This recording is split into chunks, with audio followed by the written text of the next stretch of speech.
करवा चौथ की कथा। पौराणिक मान्यताओं के अनुसार एक साहूकार के 7 लड़के और 1 लड़की थी। सेठानी समेत उसकी बहुओं और बेटी ने करवा चौथ का व्रत रखा था। रात्रि को साहूकार के लड़के भोजन करने लगे तो उन्होंने अपनी बहन से भोजन के लिए कहा। इस पर बहन ने जवाब दिया, भाई अभी चाँद नहीं निकला है, उसके निकलने पर अर्घ देकर भोजन करूंगी।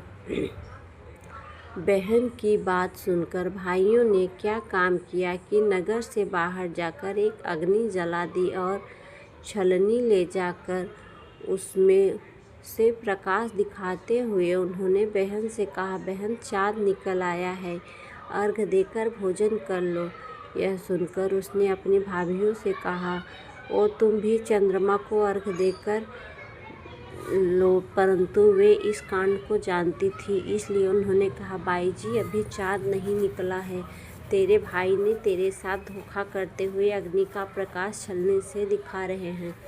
भाभियों की बात सुनकर भी उसने कुछ ध्यान न दिया और भाइयों द्वारा दिखाए गए प्रकाश को ही अर्घ देकर भोजन कर लिया। इस प्रकार व्रत भंग करने से गणेश जी उस पर अप्रसन्न हो गए।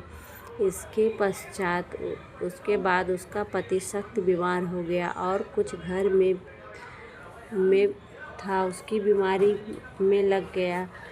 जब उसे अपने किए हुए दोषों का पता लगा तो उसने पश्चाताप किया।